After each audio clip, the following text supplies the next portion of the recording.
वसंत व्याख्यानमालेचं शताब्दी वर्षातलं आजचं हे 24वे पुष्प.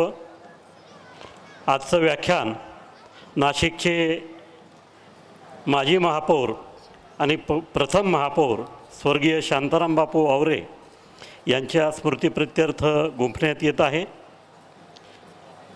आजचं पुष्प गुंफण्यासाठी आपल्यामध्ये जर्मनी आणि पुणे येथे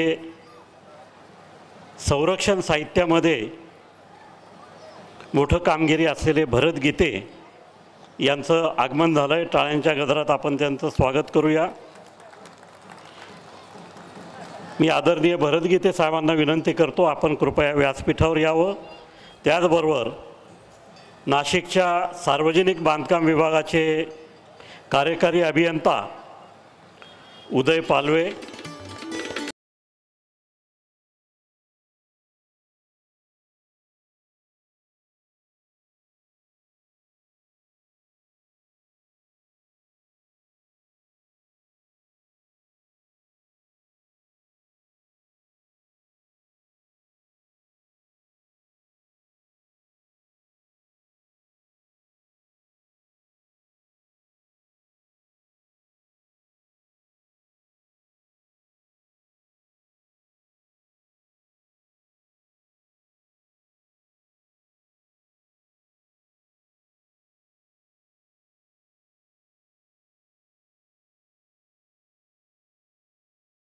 टेक्निकल टीमला विनंती करतो प्रारंभी आपण वसंत व्याख्यानमालेच्या शताब्दी वर्षासंदर्भातली चित्रफीत या ठिकाणी प्रदर्शित करावी. गोदातीरी ज्ञान पर्वणी घेऊन उत्सव आला, गोदातीरी ज्ञान पर्वणी घेऊन उत्सव आला. वसंत व्याख्यानमाला ही वसंत व्याख्यानमाला, वसंत व्याख्यानमाला आली वसंत व्याख्यानमाला. मुहूर्त मेढ मगोरानडे न्यायमूर्तींनी रोवली, जोड त्याला वझेराव साहेबांची मग लाभली. कुसुमांच्या या गावामध्ये, कुसुमांच्या या गावामध्ये ज्ञान यज्ञ पेटला, कुसुमांच्या या गावामध्ये ज्ञान यज्ञ पेटला. वसंत व्याख्यानमाला ही वसंत व्याख्यानमाला, वसंत व्याख्यानमाला आली वसंत व्याख्यानमाला. पुष्प गुंफिले सुंदर पहिले वाचस्पती भिडेनी, ज्ञान कुंभ तो प्राशन केला पुण्यवान लोकांनी. परंपरेला जगद्गुरूंचा, परंपरेला जगद्गुरूंचा आशीर्वाद लाभला, परंपरेला जगद्गुरूंचा आशीर्वाद लाभला. वसंत व्याख्यानमाला ही वसंत व्याख्यानमाला, वसंत व्याख्यानमाला आली वसंत व्याख्यानमाला.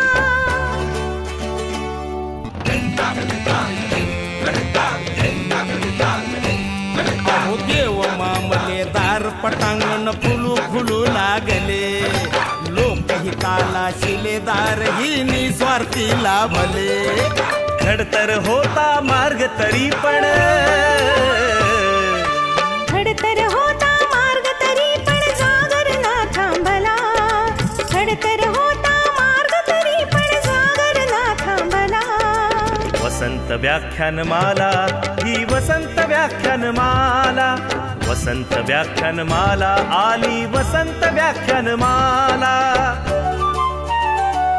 गांधी नेहरू सरोजिनी अंधोंडो केशव कर्वे, स्वप्न दिले स्वातंत्र्यवीरांनी स्वतंत्रतेचे नवे.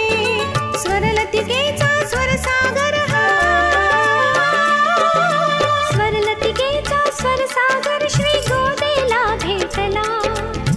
वसंत व्याख्यानमाला ही वसंत व्याख्यानमाला, वसंत व्याख्यानमाला आली वसंत व्याख्यानमाला. आचार्यात्रे हिंदुहृदय सम्राट धडाडून गेले, विचारवंतांच्या प्रतिभेचे दर्शन येथे घडले. प्रबोधनाच्या नव्या युगाचा,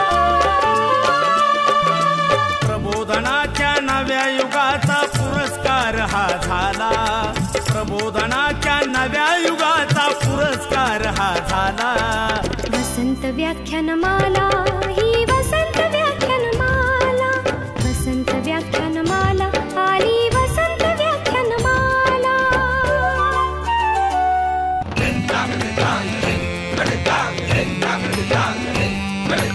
वैभवशाली परंपरेला जतन करूया सारे, ज्ञानामृत हे घेण्यासाठी गोदा काठी या रे. कला गुणांचा संस्कारांचा,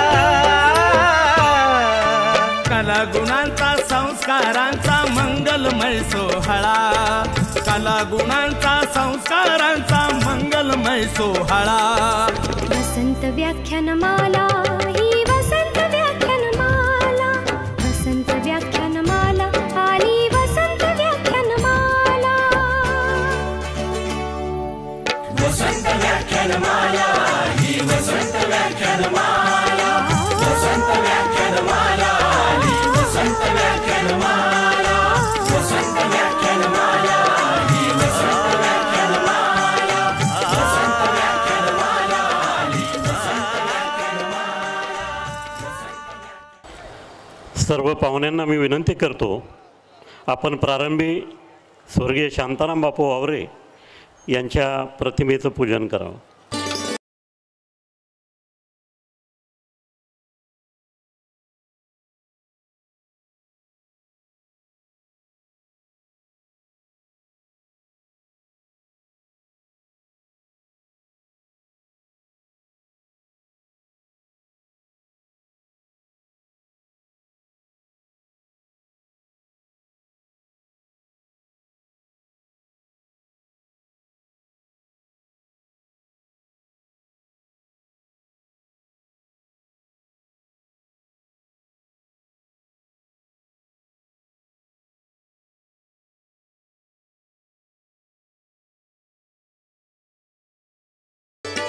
यांच्या जीवनावरील चित्रफीत आपण या ठिकाणी बघूया आणि त्या माध्यमातून त्यांना आदरांजली अर्पण करूया.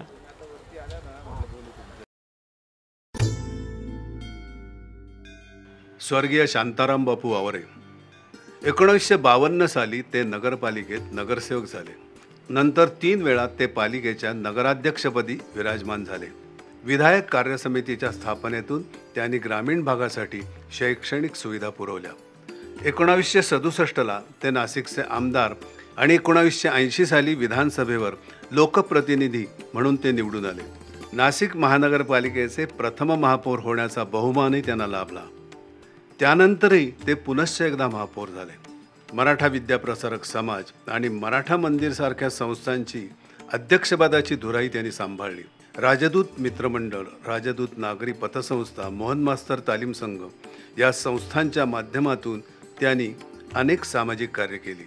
नाशिकला पहिले जलशुद्धीकरण केंद्र स्थापन करणं, यशवंत मंडई, वाघाडीवरचा लक्ष्मण झुला, व्यायामशाळा, समाज मंदिराची बांधकामं, वादळग्रस्तांना मदत, भारत चीन युद्धात कपडे धान्य मदत निधी, खेड्यांना जोडणारे रस्ते बांधणे, हिंदू मुस्लिम ऐक्य वाढवणे अशी अनेक समाज उपयोगी कामे त्यांनी केली.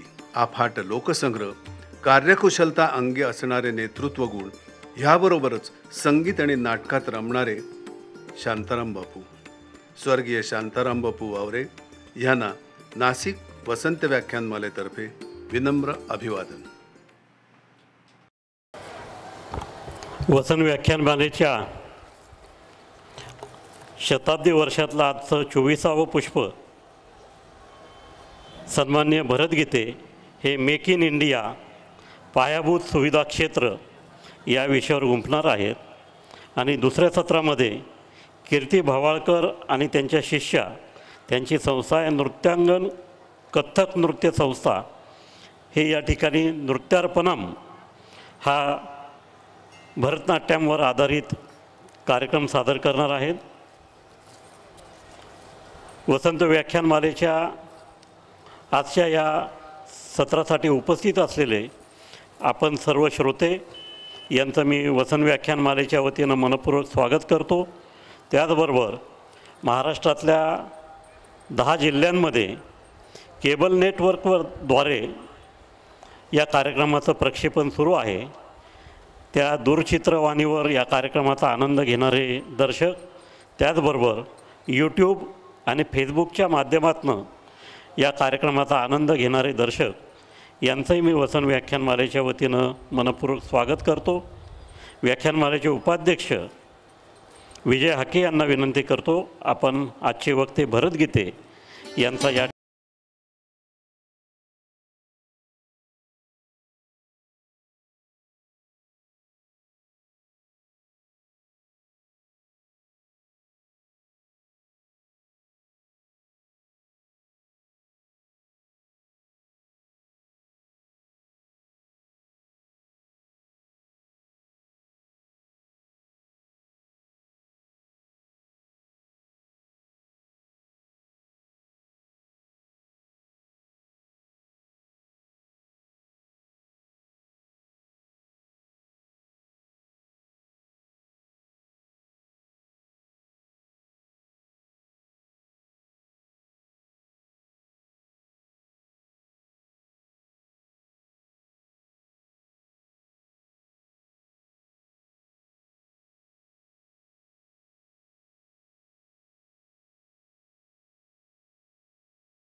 रोज वेगवेगळ्या शाळेच्या विद्यार्थ्यांचा नृत्याविष्काराचा आनंद घेत असतो.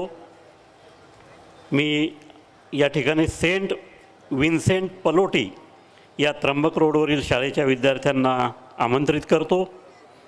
हे विद्यार्थी ही मायभूमी आणि शंभो शंकर नमः शिवाय या गाण्यांवर नृत्याविष्कार सादर करणार आहेत. त्यांना सेंट विन्सेंट पलोटी शाळेचे मुख्याध्यापक फादर शाईन अगस्टिना, नृत्य दिग्दर्शक अजय बेंडकुळे, सहशिक्षक मिस रेमया एद बाबू यांचं मार्गदर्शन लाभलेलं आहे.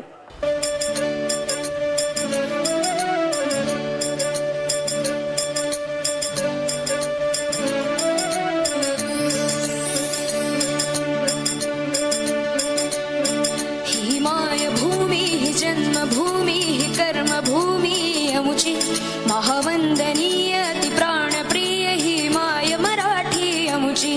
ही माय भूमी ही जन्मभूमी ही कर्मभूमी अमुची.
या ठिकाणी मी मुख्याध्यापिका फादर शाईन अगस्तीना, अजय बेंडकुळे आणि रेमया एस बाबू या शिक्षकांना व्यासपीठावर येण्याची विनंती करतो. संयोजक प्रदीप गोराडे, मी भरतगीते सर आणि सर्व पाहुण्यांना विनंती करतो, आपण या विद्यार्थ्यांना प्रमाणपत्र आणि स्मृतिचिन्ह देऊन त्यांचा सत्कार करावा, या विद्यार्थ्यांचं कौतुक करावं.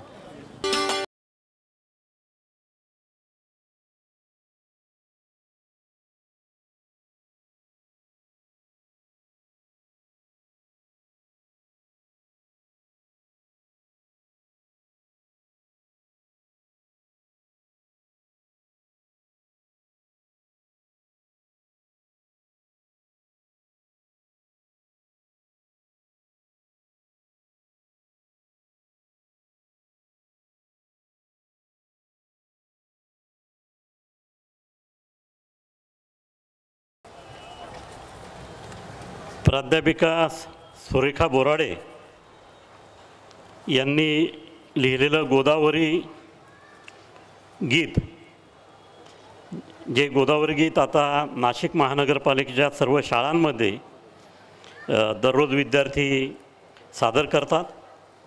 हे गीत संजय गीते आणि त्यांच्या कन्येने गायलेलं आहे आणि नाशिक महानगरपालिकेच्या माध्यमातून या गीताला मान्यता दिली आहे.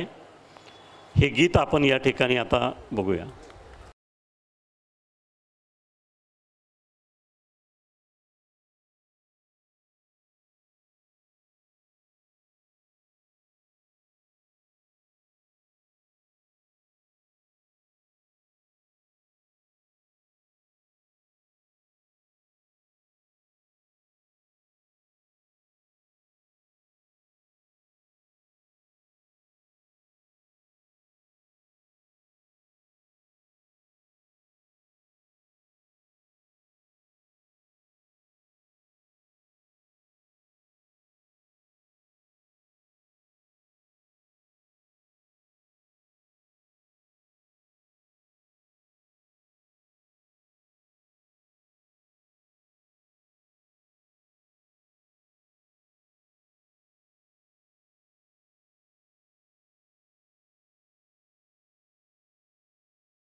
पुरातन काळापासून सर्वत्र ख्यातकीर्त असलेल्या नाशिकची कीर्ती जगभर कशी वाढावी या दृष्टीने अनेक संस्था वेगवेगळ्या माध्यमातून प्रयत्न करत असतात. गोदावरी गीत सर्वसाधारण कुटुंब आणि त्याचे रोजचे जगण्यातले कष्ट.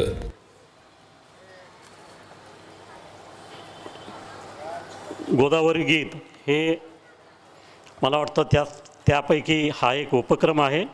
मी सुरेखाताई बोराडे आणि त्यांच्या सर्व सहकाऱ्यांचं या उपक्रमाबद्दल मनपूर्वक स्वागत करतो. उद्या या ठिकाणी नागपूर येथील लोकसत्ताचे संपादक देवेंद्र गावंडे यांचं व्याख्यान होणार आहे. महाराष्ट्राच्या सीमावर्ती भागातील नागरिक शेजारच्या राज्यांच्या प्रेमात का, हा त्यांच्या भाषणाचा विषय आहे. आणि दुसऱ्या सत्रामध्ये कवी संमेलन संपन्न होणार आहे. त्यामध्ये प्राध्यापक लक्ष्मण महाडिक, कवी राजेंद्र दिघे, जनार्दन देवरे आणि संदीप देशपांडे हे कवी सहभागी होणार आहेत. 26 मे रोजी भारताचे माजी परराष्ट्र सचिव आणि पासपोर्ट मॅन डॉक्टर ज्ञानेश्वर मुळे हे आपल्याशी देश विदेशातील अद्भुत अनुभव या विषयावर संवाद साधतील. आणि दुसऱ्या सत्रामध्ये भरतनाट्यम हा संतोष आयरे आणि त्यांचे सहकारी कार्यक्रम सादर करणार आहेत. 27 मे रोजी इंडिया टुडे या न्यूज चॅनलचे संपादक आणि ज्येष्ठ पत्रकार राजदीप सरदेसाई हे नवी दिल्ली येथून येणार आहेत. भारतातील सद्य राजकीय स्थिती हा त्यांच्या भाषणाचा विषय आहे. दुसऱ्या सत्रामध्ये नाशिकच्या चित्रकला महाविद्यालयाचे प्राचार्य प्रफुल्ल चव्हाण हे आपल्याशी संवाद साधतील. त्यांचा विषय आहे चित्रकला आणि करिअर. 28 मे रोजी ठाणे येथील सुप्रसिद्ध वक्त्या प्राध्यापिका धनश्री लेले हे महाकवी सावरकर या विषयावर संवाद साधतील. आणि दुसऱ्या सत्रामध्ये बागेश्री निर्मित सागरा प्राण तळमळला हा स्वातंत्र्यवीर सावरकरांच्या वैविध्यपूर्ण गीतांचा कार्यक्रम सादर होईल. 29 मे रोजी अमेरिका येथील बृहन महाराष्ट्र मंडळाच्या माजी अध्यक्षा विद्या जोशी या आपल्याशी संवाद साधतील. भारताबाहेरील भारत हा त्यांच्या भाषणाचा विषय आहे. दुसऱ्या सत्रामध्ये मृगदा सुधीर कुलकर्णी या रंगराची हा प्रेमरंगातील भक्ती काव्यांचा कार्यक्रम सादर करतील. 30 मे रोजी झी मराठी प्रस्तुत उत्सव नात्यांचा हा कार्यक्रम होईल. त्यामध्ये सारेगमप या मालिकेतील गायक आणि झी मराठी टी व्हीवरचे सेलिब्रिटी कलावंत या कार्यक्रमात सहभागी होतील.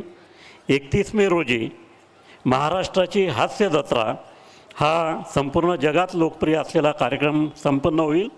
त्यामध्ये 25 सेलिब्रिटी कलावंत सहभागी होणार आहे. आणि या कार्यक्रमात उपस्थित राहण्यासाठी आपल्याला फक्त QR कोडद्वारे रजिस्टर करायचं आहे आपलं नाव. आणि आपण जो रजिस्टर केलेला आहे त्याची तपासणी करून आपल्याला सुरक्षिततेच्या दृष्टीने कार्यक्रमाच्या स्थळी सोडण्यात येणार आहे. या कार्यक्रमासाठी कोणतंही शुल्क, कोणतेही पैसे, कोणतेही पास हे देण्यात आलेले नाहीत. त्यामुळे कोणीही कोणाकडे चुकू नये याविषयी कोणाचा गैरसमज झाला, कोणी रोख पैसे मागितले असं काही घडलेलं नाही यापर्यंत. परंतु असे देऊ नये अशी मी त्यांना विनंती करतो. कारण मोठे कार्यक्रम जेव्हा संपन्न होतात त्यावेळेला वेगवेगळ्या अफवा निर्माण करण्याचं काम हे मंडळींकडनं केलं जातं. हा संपूर्ण कार्यक्रम हा नागरिकांसाठी विनामूल्य उपलब्ध आहे. आपल्याला जर काही व्याख्यानमालेला देणगी द्यायची असेल तर त्यासाठी सुद्धा कोणतंही पावती पुस्तक छापण्यात आलेलं नाही. या ठिकाणी QR कोड लावलेला आहे. देणगी देखील आपण QR कोड स्कॅन करून फोनपे, गुगल पे, भीम पे याद्वारे किंवा आपल्या RTGS, NEFT, credit card, debit card या माध्यमातून वापर करून आपण आमच्या व्याख्यानमालेच्या बँक खात्यात थेटपणे जमा करू शकता. याची नोंद घ्यावी. कोणीही कोणाकडे देणगीसाठी सुद्धा रोख पैसे देऊ नये. आपल्यामध्ये गौतम सांगळे, समीर केदार, वैभव आव्हाड आणि योगेश तिवारी हे भरत गीते साहेबांचे मित्र उपस्थित आहेत. मी वसंत व्याख्यानमालेच्या वतीनं त्यांचं मनपूर्वक स्वागत करतो. भरत गीते हे आपण गेल्या अनेक दिवसांपासून मूळ भारतीय असलेले, मूळ मराठी असलेले, परंतु जगामध्ये वेगवेगळ्या क्षेत्रात उत्तुंग कामगिरी करणारे अनेक वक्ते या ठिकाणी अनुभवले. त्यामध्ये काल डॉक्टर चंद्रशेखर चव्हाण हे डोळ्यांच्या विषयी बोलले. काही दिवसांपूर्वी डॉक्टर रवी गोडसे आपल्याशी संवाद साधून गेले. दक्षिण कोरियाचे प्राध्यापक रोहिदास आरोटे आपल्याशी येऊन बोलले. स्वीडन येथून इश्तियाक अहमद या ठिकाणी आपल्याशी संवाद साधण्यासाठी आले होते. अशाच मांदियाळीतला एक आपला मराठमोळा माणूस की ज्याने जर्मनी येथे जाऊन संरक्षण क्षेत्रासाठी जे काही महत्त्वपूर्ण साहित्य पुरवावं लागतं त्याचा कारखाना उभा केला आणि केवळ भारताला नव्हे तर संपूर्ण जगातील अनेक मोठमोठ्या देशांना आज ते संरक्षण साहित्य पुरवण्याचं काम करत आहेत. अनेक भारतीय उद्योजक चीनमधनं अनेक उत्पादनं किंवा साहित्य मागवतात आणि आपण नेहमी चर्चा करतो की चीनमधनं कशाला आपल्याला साहित्य मागवण्याची गरज निर्माण झाली पाहिजे, आपण स्वतः ते उत्पादनं केले पाहिजे. मला सांगायला अभिमान आणि कौतुक वाटतं की अनेक उत्पादनं भरत गीते निर्माण करतात आणि ते चीनला देखील निर्यात करतात.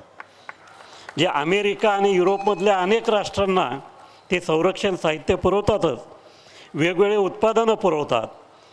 आता त्यांनी भारत सरकारने जे ठरवलं आहे की मेक इन इंडिया, आता आपण परदेशातल्या लोकांवर अवलंबून राहण्यापेक्षा इथे आपण आपले वेगवेगळ्या क्षेत्रातले उत्पादनं निर्माण करू आणि आपण स्वयंपूर्ण होऊ आणि हळूहळू हेच साहित्य आपण जगात देखील पुरवून जगामध्ये महासत्ता होण्याच्या दृष्टीने आपण प्रयत्न करूया.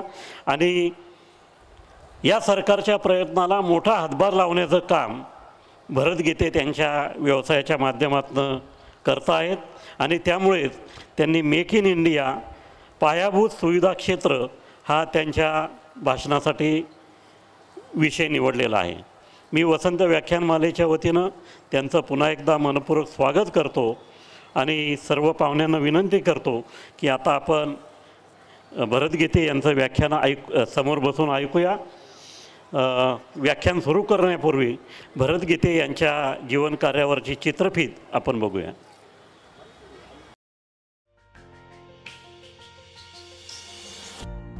एक सर्वसाधारण कुटुंब आणि त्याचे रोजचे जगण्यातले कष्ट अशा पार्श्वभूमीतून पुढे येत श्री भरत गीते यांचे एका हायटेक कंपनीचे MD आणि CEO बनणं खरंच विस्मयकारक आहे.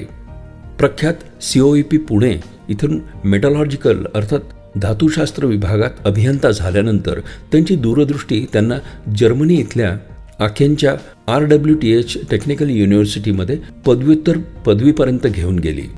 पुढे BMW आणि GmbH यासारख्या संस्थांमध्ये काम करत असताना समकालीन धातुशास्त्र शिकवण्यासाठी ते जर्मनीत काही काळ स्थिरावले. या कार्यकाळामुळे त्यांना उद्योग आणि एंटरप्राइज चालवण्याबद्दल अनमोल माहिती मिळाली. मग भारतामध्ये परत येऊन त्यांनी पोलंडच्या थोनी आलुकेट सोबतचा संयुक्त उपक्रम टॉरल इंडियाची स्थापना केली आणि अवघ्या काही वर्षातच त्यांनी टॉरल इंडियाला जागतिक उंचीवर नेलंय, जिथे ते जागतिक मोठमोठ्या प्रसिद्ध औद्योगिक संस्थापनांना क्लिष्ट, जटिल आणि मध्यम ते मोठ्या ॲल्युमिनियम कास्टिंगचा पुरवठा करतात. या नवीन वर्ष 2023मध्ये टॉरल इंडियाचे CEO म्हणून त्यांनी दावोस येथील वार्षिक वर्ल्ड इकॉनॉमी फोरम WEF मध्ये केवळ आपल्या संस्थेचंच नव्हे तर नव्या दमाच्या भारताचंही अभिमानानं प्रतिनिधित्व केलं आहे. असे आहेत आजचे प्रख्यात उद्योगपती श्री भरत गीते.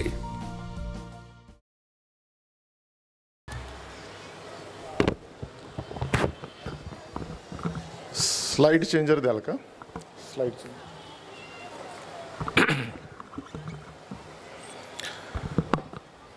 शुभ संध्या, नमस्कार. सर्वप्रथम नाशिक येथील वसंत व्याख्यानमाला या उपक्रमाला 100 वर्षांची पूर्तता होते याबद्दल सर्व आयोजकांचे आणि सर्व श्रोत्यांचे अभिनंदन करतो. 100 वर्ष म्हटलं की मागे वळून पाहिल्यानंतर भारताचा इतिहास, स्वातंत्र्योत्तर काळ हा सुद्धा 75 वर्षाचा आहे हे कुठेतरी दिसतं.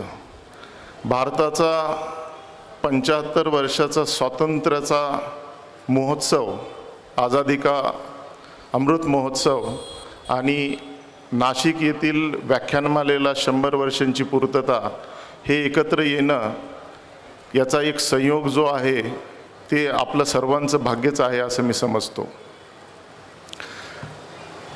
आज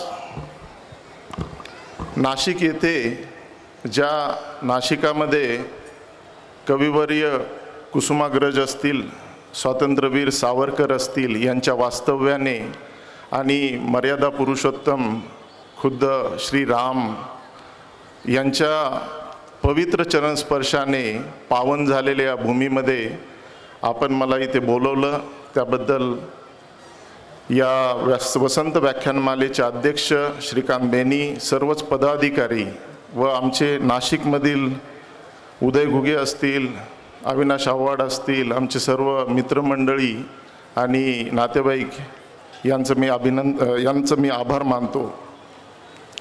त्याचबरोबर आजचा हा कार्यक्रम ज्यांच्या स्मरणार्थ आयोजित केला आहे असे या नाशिकचे माजी महापौर, त्यांच्याही स्मृतीला मी नमन करतो. आज आपण पाहिलं तर आजचा माझा जो विषय आहे तो मेक इन इंडिया असा आहे. आणि या अनोख्या 100 वर्षाच्या उत्सवामध्ये आपला आजचा कार्यक्रम, त्याचं नियोजन किंवा मागच्या 23 दिवसांमध्ये जे काही परिकाष्ठा सर्व मंडळी करत आहेत याला जर मी पाहिलं आणि या कार्यक्रमाच्या नियोजनाकडे पाहिलं तर असं दिसतं की नक्कीच आपला या कार्यक्रमाचा उत्साह आणि ऊर्जा प्रत्येक वर्षी द्विगुणित झाली असेल. मला सांगण्यात आलं की या मंचावर देशातील विविध क्षेत्रातील मान्यवर येऊन त्यांनी त्यांचे विचार मांडलेले आहेत. परवा दिवशीच प्रसिद्ध लेखक श्री चेतन भगत इथे आले होते. आमची काही मंडळी असतील इथे, त्यांनी म्हटले भरत गीते त्यांच्या आधी चेतन भगत, तसं भगत आला आता भरत आलाय. तर चेतन भगत यांना ऐकल्यानंतर श्रोत्यांची अपेक्षांचा डोंगर हा नक्कीच वाढला असेल आणि माझ्यावरचं मानसिक ओझंही त्याच प्रमाणामध्ये वाढलेलं आहे. तरी पण नवचैतन्य निर्माण करणाऱ्या वसंत ऋतूमध्ये आणि एका प्रसन्न आणि सुंदर संध्याकाळी पवित्र गोदावरीच्या काठावर मी माझे विचार आपल्या सर्वांपर्यंत प्रामाणिकपणे पोहोचवण्याचा प्रयत्न करतो.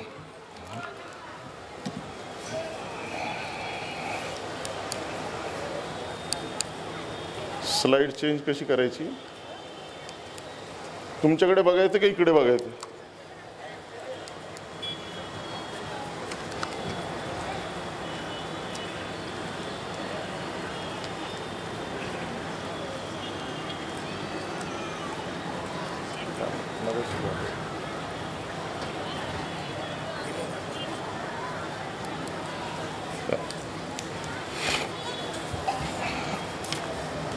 तर आज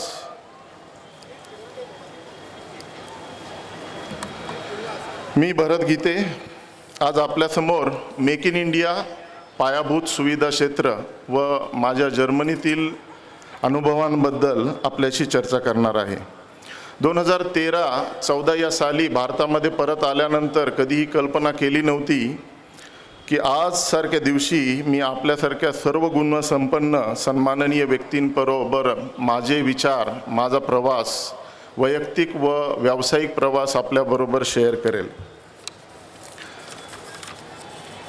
आज मी आपल्यासमोर तौराल इंडिया या कंपनीच्या जडणघडणीमधील अनोखे अनुभव मांडणार आहे. आज तौराल इंडिया ही कंपनी अवघ्या 5 ते 6 वर्षामध्ये ॲल्युमिनियम सँडकास्टिंगच्या आघाडीच्या उत्पादकांपैकी एक झालेली आहे.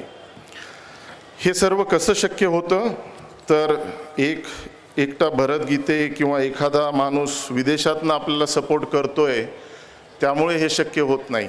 हे शक्य करण्यासाठी आपले सर्व सहकारी आपल्याला आपल्याबरोबर घेऊन जावे लागतात.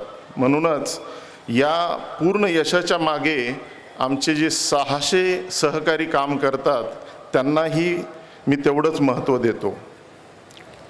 आजचा हा कार्यक्रम आणि ह्या पूर्ण लेखाजोखा सुरू करण्याच्या आधी आपण एक आकडेवारीकडे लक्ष देऊया.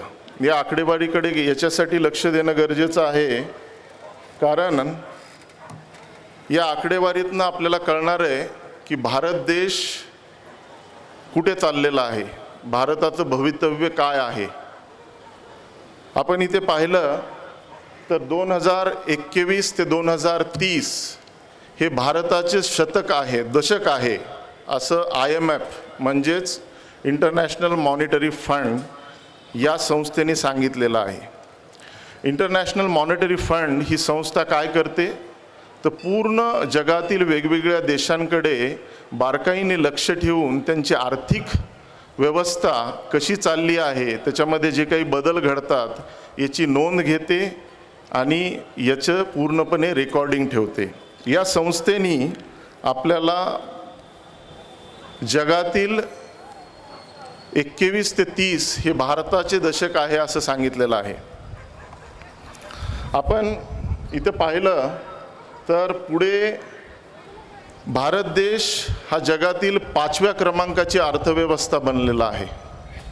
5व्या क्रमांकाची अर्थव्यवस्था बनण्यासाठी फक्त 10 वर्ष लागलेले आहेत. त्याचबरोबर मागच्या 10 वर्षामध्ये आपला GDP म्हणजेच ग्रॉस डोमेस्टिक प्रोडक्ट हे दुपटीने वाढलेलं आहे. दरडोई उत्पन्न 2013 या साली $1,500 म्हणजेच जवळपास $1,20,000 हे दरडोई उत्पन्न होतं. आज ते $3,000 म्हणजे $2.5 लाखापर्यंत पोहोचलेलं आहे. सर्वात जमेची बाजू जर भारत देशाची असेल तर ती म्हणजे युवा ताकद, यूथ वर्कफोर्स. जगाची लोकसंख्या जवळपास 750 कोटी आहे. डायनॅमिक फिगर आहे, दर सेकंदाला बदलते. पण त्या 750 कोटीमधला 50 कोटी युवा वर्ग हा भारत देशाकडे आहे. त्यांच्याकडे योग्य शिक्षण आहे का, त्यांच्याकडे राईट स्किल आहे का, याच्याबद्दल नक्कीच प्रश्न निर्माण होतील आणि त्यासाठी भारत सरकार काम करत आहे. आपण बसलेली इथे सर्व मंडळी आहात, विद्यार्थी आहेत, पालक आहेत. प्रत्येक पालक हा आपल्या मुलाला सर्वात बेस्ट ऑफ बेस्ट एज्युकेशन देण्याचा प्रयत्न करतो. त्याचवेळी आपल्या पाल्यांनी जीवनामध्ये काहीतरी विशेष करावं यासाठी त्याची नेहमीच धडपड असते. सरकार तर काम करतीलच, पण एकटे सरकारांनी काम करून देश बनत नाही. देश बनण्यासाठी नागरिकांनी, आपण सर्वांनी काम करणं गरजेचं आहे. आज आपण नाशिक येथील वसंत व्याख्यानमाला तसं पारंपरिक पद्धतीने साहित्याशी निगडीतच असेल असं मला वाटतं. पण तरी पण आज मला आपण बोलवलं इथं उद्योगाशी रिलेटेड पदाधिकाऱ्यांना वाटलं असेल की उद्योगाशी रिलेटेड सुद्धा चर्चा व्हावी, याचा प्रयत्न आपण सर्वजणच करत आहेत की आपलं जे शिक्षण आहे किंवा आपलं जे स्किल सेट आहे ते वाढलं पाहिजे. आता आपण या स्क्रीनवर जो चेंडू पाहतोयत ना, एक सर्कल वर्तुळाकार पाहतोयत, त्याच्यामध्ये जरी आपण 5व्या क्रमांकाची अर्थव्यवस्था असलो तरीसुद्धा कुठेतरी एक छोट्याशा ठिकाणी आपण, पॉइंटर चालत नाही, तर आपण भारत देश एका कोपऱ्याला 3.3 ट्रिलियनमध्ये आहोत. सर्वात पहिले अमेरिका, चीन, त्यानंतर जपान आणि मग जर्मनी आणि जर्मनीनंतर भारत देश. संयोग एवढा तरी वाटतो की जर्मनीपर्यंत तरी पोहोचलो आहेत. भारताच्या पहिले जर्मनी आहे. पण 3.3 ट्रिलियन आणि अमेरिकेचं 25 ट्रिलियन ह्याच्यामध्ये 7 ते 8 पटीचा फरक आहे. मग आपण आर्थिक महासत्ता कसं बनू? तर छोटं स्वप्न बघेल तो भारत कसला. भारताची स्वप्न मोठीच पाहिजेत. भारताच्या लोकांची स्वप्नसुद्धा मोठीच आहेत. माननीय पंतप्रधान श्री नरेंद्र मोदी यांच्या महत्त्वाकांक्षी योजनेनुसार भारत हा 2025 पर्यंत 5 ट्रिलियन इकॉनॉमीपर्यंत पोहोचवेल. या पद्धतीने आपली वाटचाल अशीच पुढे चालली तर नक्कीच आपण जगातील नंबर 1ची अर्थव्यवस्था बनूया. मी याच्याबद्दल काहीतरी त्याच्या मागे पुरावे असल्यामुळेच बोलतोय, कारण एका खूप मोठ्या व्यक्तींनी आता नुकत्याच झालेल्या वर्ल्ड इकॉनॉमिक फोरम, ज्याला जागतिक आर्थिक परिषद ज्याला म्हणतो आपण, त्या परिषदेमध्ये त्या परिषदेचे संस्थापक, आता ते अध्यक्ष नाहीत, अध्यक्ष दुसरे असतील, क्लाउस शॉब, तोही जर्मनच माणूस. जरी स्वित्झर्लंडमध्ये डावोसमध्ये वर्ल्ड इकॉनॉमिक फोरम वेफ होत असेल तरी त्याचा संस्थापक हा जर्मन इंजिनियरच होता. क्लाउस शॉब यांना CII या आपल्या संस्थेतर्फे, जे कॉन्फेडरेशन ऑफ इंडियन इंडस्ट्री यांनी आयोजित केलेल्या एका संध्याकाळच्या डिनरला त्यांना प्रमुख अतिथी म्हणून बोलवलं होतं. आपली बरीचशी मंडळी होती, केंद्रातील बरेचसे मंत्री होते. या माणसानी, क्लाउस शॉबनी त्याच्या भाषणामध्ये सांगितलं की भारत आज 5व्या क्रमांकाची इकॉनॉमी झालेला आहे आणि पुढच्या काही काळामध्ये 4थ्या, 3ऱ्या आणि का नाही 1ल्या क्रमांकाची इकॉनॉमीसुद्धा बनू शकतो. त्यांचं हे वाक्य हे माझ्या कानावर पडलेलं आहे आणि ते माझ्या कानामध्ये नेहमीच घुमत राहील. आता माझ्या वैयक्तिक प्रवासाबद्दल थोडंसं सांगू इच्छितो. 80च्या दशकामध्ये मराठवाड्यातील सर्वसामान्य शेतकरी कुटुंबामध्ये माझे संगोपन होत असतानाचा माझा अनुभव काही निराळा होता. उराशी स्वप्न मात्र आकाशाला भिडणारी होती. माझे वडील कोरडवाहू जमिनीचे शेतकरी होते. तेच माझे आदर्श आणि उत्तम मार्गदर्शक होते. आज ते या जगात नाही आहेत.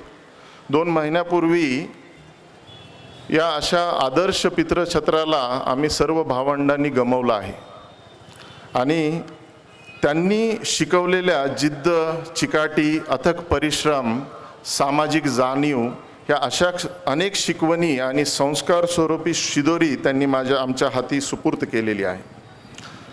आज त्यांच्या निधनानंतर 2 महिन्यानंतर हा मी सार्वजनिक पहिलाच कार्यक्रम घेतला आहे. या कार्यक्रमाचं कन्फर्मेशन 5 महिन्यापूर्वी दिलं होतं.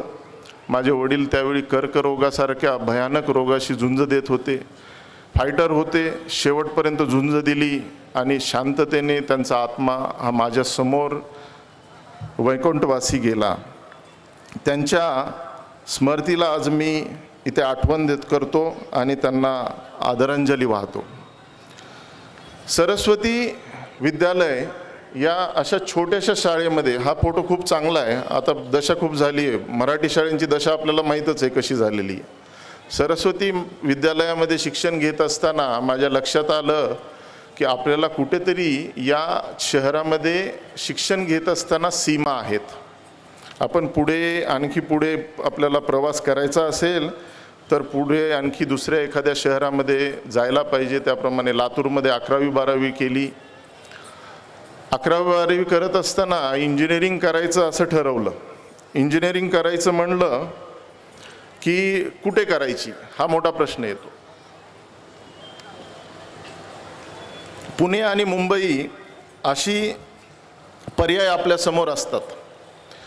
पण 80च्या दशकामध्ये 90च्या दशकामध्ये अंतर हे खूप लांब वाटायचं. प्रवास फार दुर्मिळ असायचा. तर त्या काळामध्ये मुंबई पुण्यामध्ये येणं हे सुद्धा एक स्वप्नच होतं. असं स्वप्न मनाशी बाळगून अथक परिश्रम करून पुण्याच्या प्रसिद्ध असलेल्या COEP college of engineering Pune या संस्थेमध्ये धातुशास्त्र या विषयामध्ये पदवीसाठी मी प्रवेश घेतला. मला सांगायला आनंद वाटतो की 18 ते 20 वर्षाच्या कालावधीनंतर याच संस्थेमध्ये माजी विद्यार्थी संघटनेचा अध्यक्ष म्हणून मला काम करण्याची संधी मिळाली. हे माझं मी भाग्यच समजतो. 167 वर्ष जुनी संस्था, या संस्थेमध्ये माजी विद्यार्थी संघटनेचं काम करण्याची संधी मिळाल्यानंतर नक्कीच तुमची जबाबदारी वाढते. मी आणि माझे सर्व सहकारी आज या संस्थेतर्फे ग्रामीण भागातल्या विद्यार्थ्यांना, आर्थिक दुर्बल घटकातून आलेल्या विद्यार्थ्यांना त्यांच्या कॉलेज फीस, ट्युशन फीस भरण्यासाठी या संस्थेतर्फे मदत करतो. त्यांचे मनोधैर्य किंवा बऱ्याचशा वेळा ग्रामीण भागातून आलेल्या विद्यार्थ्यांना मराठी ही सुद्धा नीट बोलता येत नाही, तर इंग्रजीचं फार लांबपर्यंत असतं. तर त्यांचं मनोधैर्य वाढवण्यासाठी बरेचसे मोटिवेशनल स्पीकर आम्ही त्या कॉलेजमध्ये आणत असतो. त्यांना 1-on-1 इंटरॅक्शन करत असतो. त्यांचं मनोधैर्य वाढवण्यासाठी काम करत असतो. आता इंजिनिअरिंगचं शिक्षण घेत असताना हे लक्षात आलं की आता पुढे आपण काहीतरी करायला पाहिजे. आणि असं म्हटलं जातं की शैक्षणिक क्षमता वाढवण्यासाठी कुठलीही सीमा नसते. म्हणूनच पुढील शिक्षणासाठी लँड ऑफ इनोव्हेशन आणि प्रिसिजन यासाठी प्रसिद्ध असलेल्या देशाची निवड केली. आता हा देश कुठला असतो तर हा जर्मनीच असतो. Land of innovation and precision, अचूकता ज्याला आपण म्हणतो, ते जर्मनीमध्ये असतं.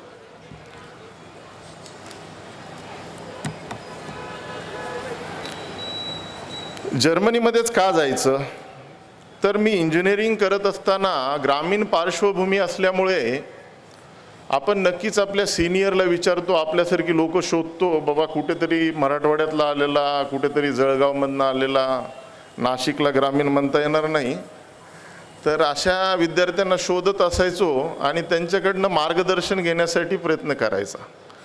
असेच आमचे एक मित्र होते, त्यांनी मला सांगितलं की मेटलर्जीसाठी जर्मनीसारखा दुसरा देश कुठलाही नाही. बरं, ह्याचं क्रॉस व्हेरिफिकेशन परत झालं. मी मॅक्स मुलर ह्या संस्थेमध्ये जर्मन भाषा शिकायला घेतली, तेव्हा तिथे सुद्धा मला कळालं की आपण जर्मनीलाच जायला पाहिजे. असा हा जर्मनीचा प्रवास सुरू झाला. आंतरराष्ट्रीय विमान आणि हवाई विमान हे एकदाच पाहिलं. हवाई प्रवास एकदाच आणि आंतरराष्ट्रीय प्रवास एकदाच. त्या 10,000 फुटाच्या उंचीवरनं पहिला प्रवास करत असताना मिडल ईस्ट केव्हा येतं त्या मॅपवर रात्रभर जागून बघत होतो. खाली पाहायचो तर टिमटिम करणारी अशी दिवे दिसायची. आणि ते जे कुतूहल, ती जी उत्सुकता आहे, आज बिझनेस क्लासमध्ये अनेकदा प्रवास करत असताना झोप पण येत नाही. तर तसं काहीतरी एक तो स्टुडंट असताना आणि विद्यार्थी असतानाचा अनुभव असतो. आज RWTH आखन या विद्यापीठामध्ये प्रवेश घेतला, तर त्या विद्यापीठाबद्दल मला आपल्याला सांगायला पाहिजे, त्याची उंची आपल्यापर्यंत पोहोचवली पाहिजे. RWTH आखनची उंची सांगताना मला भारताच्या इतिहासाकडे बघावं लागेल. 1960च्या दशकामध्ये तत्कालीन पंतप्रधान स्वर्गीय जवाहरलाल नेहरू यांनी आपल्या तांत्रिक शिक्षणाचा दर्जा वाढवण्यासाठी IITची स्थापना करण्याचं निश्चित केलं. IITs, Indian institute of technologies मध्ये अग्रगण्य क्रमांकावर असलेल्या IIT मद्रास, सध्याचं चेन्नई, या संस्थेच्या पूर्ण उभारणीमध्ये, जडणघडणीमध्ये ह्या विद्यापीठाचा भाग आहे. या विद्यापीठाने पूर्ण सहकार्य केलेलं आहे. जर्मनी म्हणलं की आपल्याला मर्सिडीज बेन्झ, BMW, पोर्शे अशा गाड्या आठवतात. जर्मनी म्हणलं की टेक्नॉलॉजी, तंत्रज्ञान, इंडस्ट्रियल रेव्होल्यूशन या विषयावर आपल्याला जाणीव होते. याचबरोबर जर्मनीतील हायवेसुद्धा विशेष प्रसिद्ध आहेत. त्याला ऑटोबान असं आपण म्हणतो. या ऑटोबानची विशेषता अशी आहे की जगाच्या पाठीवर जर्मनी हा असा एकच देश असेल की ज्या हायवेवर नो लिमिट झोनमध्ये आपण काही ठराविक एरियामध्ये गाडी चालवू शकता, 300 किलोमीटर/आवर पर्यंत पण जाऊ शकता. आता मास्टर इन मेटलर्जी या विषयावर पदवीधर शिक्षण घेत असताना जर्मनीतील प्रॅक्टिकल ओरिएंटेड शिक्षणाचा अनुभव आला. प्रात्यक्षिक अनुभव असलेल्या गोष्टींकडे जास्त त्यांचं लक्ष असतं. आपण त्यांच्याकडे जे सेटअप आहेत किंवा त्यांच्याकडे जे काही इन्फ्रास्ट्रक्चर आहे युनिव्हर्सिटीमध्ये आणि विद्यापीठामध्ये, मोठे मोठे लॅबोरेटरी सेटअप आहेत. त्यानंतर इंडस्ट्रियल एक्सकर्शन म्हणजेच वेगवेगळ्या उद्योग क्षेत्रामध्ये, कारखान्यांमध्ये तुम्हाला घेऊन जातात. त्याचबरोबर खूप सारा दांडगा उद्योगातला अनुभव असलेल्या आणि नंतर शिक्षक म्हणून आलेल्या अशा प्राध्यापकांकडनंही भरपूर काही शिकायला मिळतं. तर या पूर्ण उच्च शिक्षणाचा फायदा मी घेतला आणि हे शिक्षण घेत असताना विशेष एक आठवण करून द्यावी वाटते की 22-23 विद्यार्थ्यांचा हा मास्टर्सचा क्लास होता. त्यापैकी काही विद्यार्थी अशा देशातली होते की त्या देशाचं मला जगाच्या पटलावर कुठे आहे हे सुद्धा माहिती नव्हतं. व्हेनेझुएला हा देश साऊथ अमेरिकन खंडामध्ये कुठेतरी आहे हे मला माहिती नव्हतं. पण क्रिस्टोबल आल्याबरोबर पहिल्यांदा नमस्कार असं करायचं मला, नमस्ते इंडिया.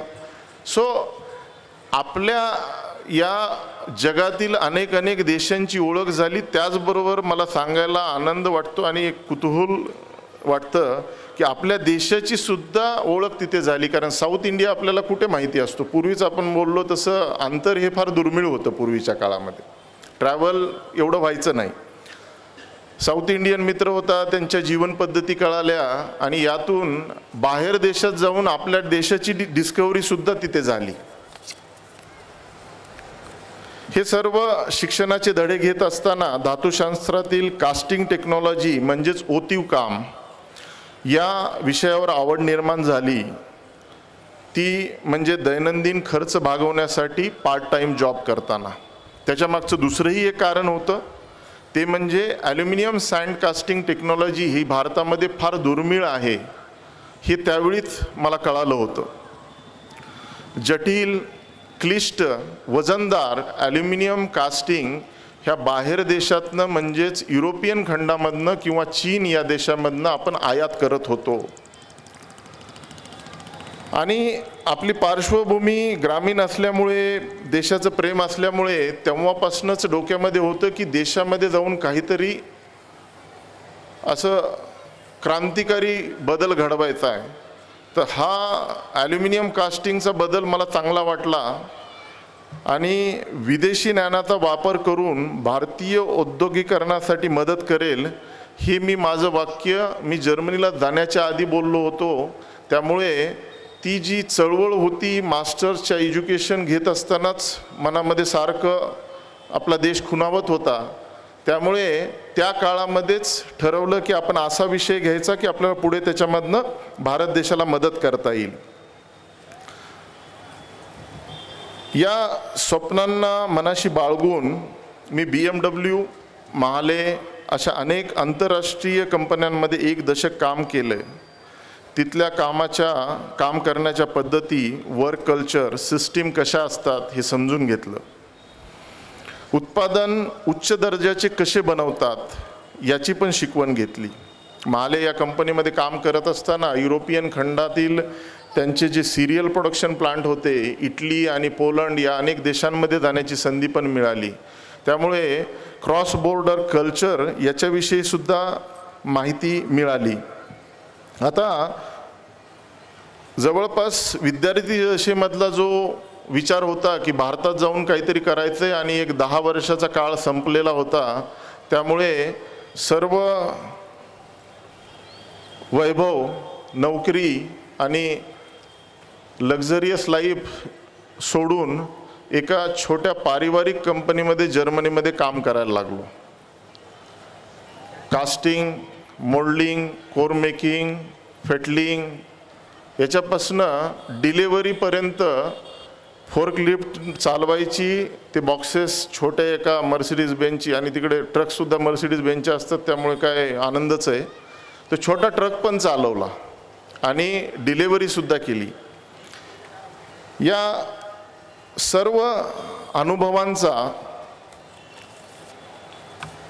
अनुभवांची शिदोरी सोबत घेऊन 2014 या साली मेक इन इंडिया या महत्त्वाकांक्षी योजनेतनं भारावून पुणे शहरात पुनर्गमन केलं. पुणे शहर तसं मला जुनंच होतं, तिथे माझं पदवीचं शिक्षण झालेलं होतं. पुण्याच्या दक्षिण भागामध्ये खेड शिवापूर या गावामध्ये एक छोटासा प्लांट सुरू केला.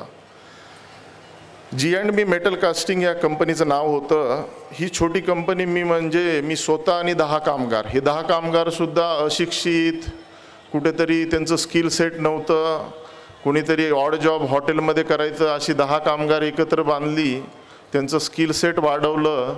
आता ते आपल्या फायद्यासाठी का होईना पण त्यांना एक वेगळ्या दर्जावर आणलं, त्यांना ITIचं एज्युकेशनपर्यंत त्यांची लेवल वाढवली. आणि ह्या 10 लोकांमध्ये माझा जर्मनीतील लोकांकडनं जो शिकलेला अनुभव होता, अचूकता, कार्यक्षमता आणि कामातील तपशीलता, याचा पूर्ण उपयोग करून, या अनुभवांचा पूर्ण उपयोग करून या छोट्याशा कंपनीला आंतरराष्ट्रीय दर्जापर्यंत पोहोचवलं.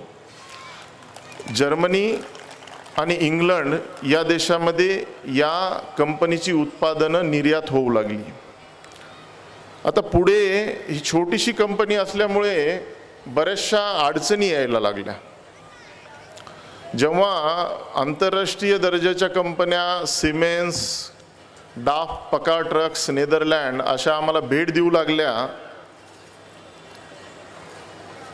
तेव्हा त्यांचं म्हणणं होतं की मिस्टर गीते, आपण टेक्नोक्रॅट आहात, आपण उत्पादनं उत्तम दर्जाची बनवू शकतात, पण पुढच्या value addition, machining, surface treatment या सगळ्या गोष्टी आपल्या प्लांटमध्ये नाही आहेत. आणि दुसरं म्हणजे आपल्याकडे 10 कामगार आणि आपणच आहात, आम्हाला जवळपास 100 लोकांची तरी कंपनी लागते.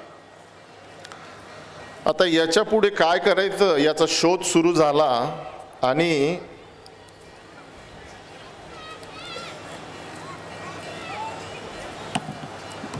दोन 2015-16चा हा काळ होता.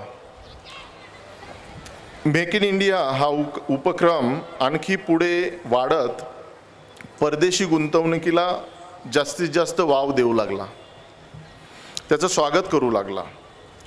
जर्मनीमधील आणखी एक नाविन्यपूर्ण टेक्नॉलॉजी आणि एक भागीदार कसा शोधायचा याची माझी मोहीम आता सुरू झाली. आणि 2015 या साली हॅनोवर नावाचं शहर आहे, तिथं हॅनोवर मेस म्हणजे हॅनोवर ट्रेड फेअर होतं. जागतिक दर्जाची वेगवेगळ्या देशातली उद्योग क्षेत्रातली लोक आपल्या आपल्या कामांचं, प्रोडक्टचं तिथं एक्झिबिशन करतात. आणि प्रत्येक वर्षी एक देश हा पार्टनर, सहकारी मित्र म्हणून असतो. 2015 या साली भारत हा सहकारी मित्र होता. आपल्या देशाचे पंतप्रधान, महाराष्ट्राचे मुख्यमंत्री, उद्योगमंत्री, ही सर्व मंडळी तिथे आली होती. मला तो क्षण आणखी आठवतो की या मेसमध्ये, ह्या एक्झिबिशनमध्ये आणि ह्या मोठ्या एवढ्या ग्लोबल प्लॅटफॉर्मवर जगातील खूप मोठी मोठी लोक येतात. आणि या सर्व लोकांच्या समोर तत्कालीन चान्सलर अँजेला मेर्कल आणि आपले पंतप्रधान यांनी मेक इन इंडियाचं लॉन्चिंग केलं होतं. आणि त्या पूर्ण ऑडिटोरियममध्ये इलेक्ट्रॉनिक स्वरूपामध्ये सिंह पळाला होता. तो सिंह असा पळाला होता की ज्या लोकांना भारत देश आणखी सुद्धा हत्ती आणि साप रस्त्यावर असतात असं वाटत होतं, ते अचंबित झाले होते. त्यांच्या तोंडाकडे बघण्यासारखा तो क्षण होता. लोकांना लक्षात आलं की भारत प्रगती करू लागलेला आहे. त्यामुळे भारताचं नाव त्या काळामध्ये वाढायला लागलं होतं. 2016 या साली इथे उजव्या हाताला जो फोटो आहे त्या टोनी फॅमिलीशी माझी ओळख झाली. टोनी आलुटेक ही ॲल्युमिनियम सँड कास्टिंग व या उत्पादनांसाठी आघाडीची जगभरात प्रसिद्ध अशी कंपनी आहे.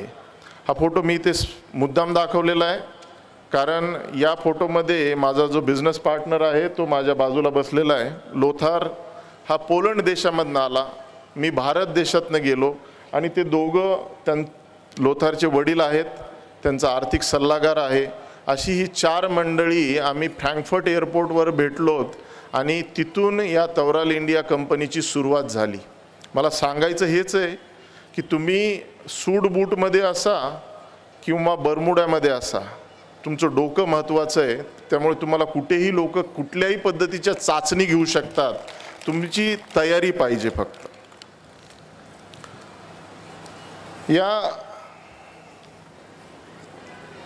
डाव्या बाजूचा जो फोटो आहे तो मेक इन इंडिया बद्दलचा फोटो आहे. 2016 फेब्रुवारी या महिन्यामध्ये मेक इन इंडियाची जागतिक परिषद मुंबईतील BKC ग्राउंडवर भरली होती. नाविन्यपूर्ण अशा तवराल इंडिया या कंपनीने इथे एक MOU साईन केला होता. त्या MOUचा हा फोटो आहे. त्या MOUचं मूल्यांकन असं होतं की 150 करोडची इन्व्हेस्टमेंट आणि 200 लोकांना रोजगार. मला आपल्याला सांगायला आनंद होतोय की आज आम्ही 350 करोडच्या वर इन्व्हेस्टमेंट केली आणि 600च्या पेक्षाही जास्त लोक आमच्याकडे काम करतात. करार भरपूर होतात, करार किती पाळले जातात याच्याबद्दल आपल्याला आज इथे बोलायचं नाही आहे, पण त्या करारांना आम्ही अतिदक्षतेने संख्या दिल्या होत्या कारण आम्हाला त्याच्यामध्ये एक अंकानी सुद्धा मागे पडायचं नव्हतं, किंबहुना पुढे जायचं होतं. तसं पाहायला गेलं तर हे सगळं संक्रमण ट्रान्झिशन जे आहे ते एवढं सोपं होतं का? G&B मेटल कास्टिंगमधनं टोनी आलुटेक सारख्या कंपनीबरोबर हात मिळवणी करणं, कारण मी शेवटी 10 लोकांचा कारखानदार आणि ते 2000 कामगार असलेले म्हणजे आपले 20,000 म्हणेल. आणि भारतामध्ये अशा बऱ्याचशा कंपन्या होत्या.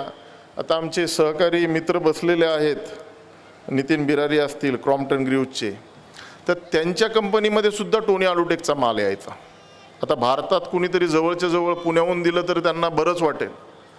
तर असं त्याचं एक खूप मोठं नाव होतं. त्यामुळे हे एवढं सोपं काम नव्हतं. माझ्यासारखा छोटा कारखानदार आणि टोनी आलुटेकसारखी एवढी मोठी कंपनी ही लोक 2011 साली सुद्धा भारतात आली होती.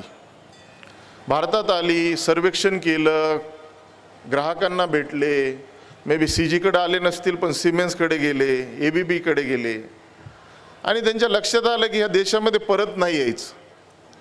त्यांना काही इथलं परिस्थिती आवडली नाही. त्याचं मला नंतर खूप अवघड परिस्थितीमध्ये काम करावं लागलं. युद्ध पातळीवर कंपनी बनवावी लागली कारण विश्वासच ठेवत नव्हते या कंपन्या सगळ्या किंवा ग्राहक की हा टोनी आलुटेक येईल म्हणून. ते म्हणतात 2011ला आला होता, 15ला कशाला सांगताय तुम्ही आता.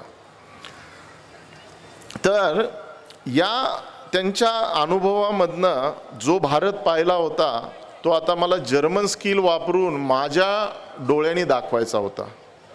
ते स्किल वापरून इथल्या मेक इन इंडिया टीमचं सहकार्याने मी या टोनी आलुटेक कंपनीला अवघ्या 9 महिन्यामध्ये परत भारतामध्ये आणलं.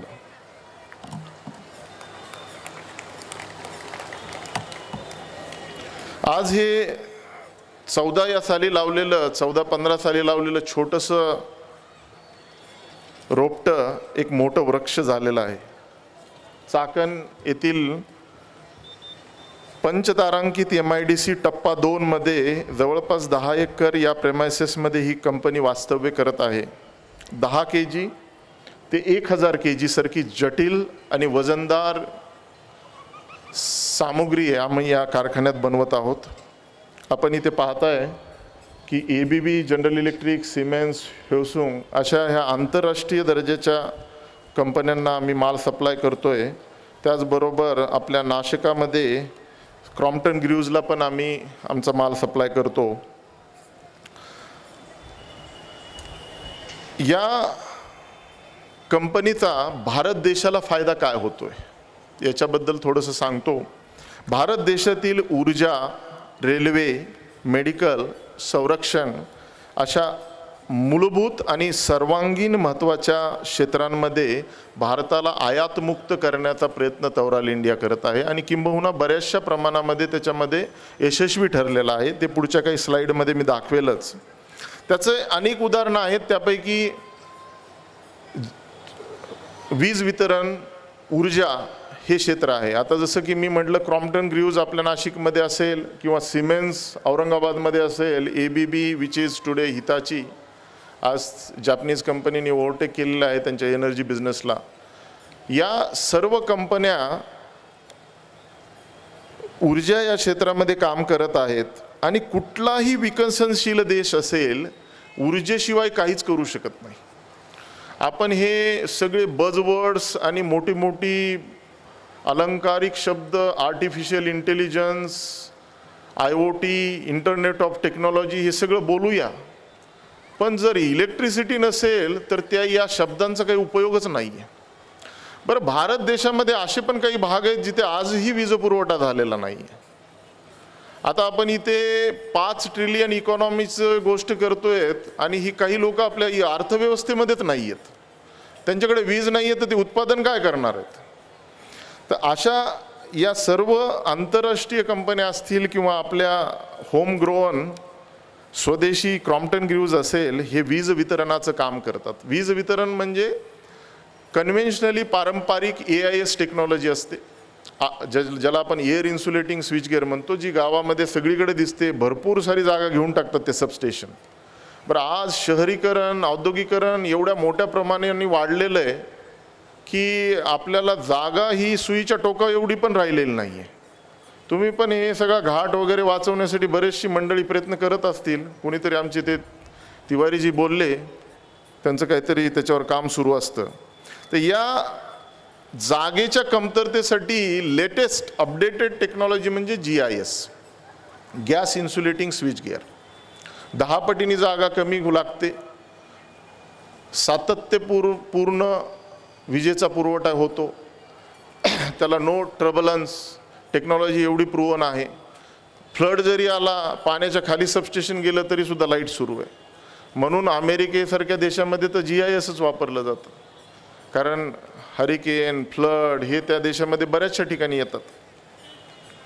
तर या GIS टेक्नॉलॉजीचे जे जटिल भाग आहेत ते सर्किट ब्रेकर टँक असेल, एन्क्लोजर असेल, हाऊसिंग्स असतील वेगवेगळ्या, ह्या विदेशामधनं आजपर्यंत आयात करत होत्या या कंपन्या.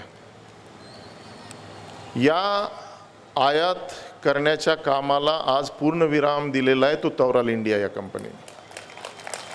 लोकल टू लोकल आणि इथे बनवलेला माल फक्त भारतासाठी नाही तर बाहेर देशासाठी सुद्धा वापरला जातो. आता याच्यानंतर मला आपल्याला एक सर्वात महत्त्वाचं सांगायचं आहे ते म्हणजे संरक्षण या खात्याबद्दल.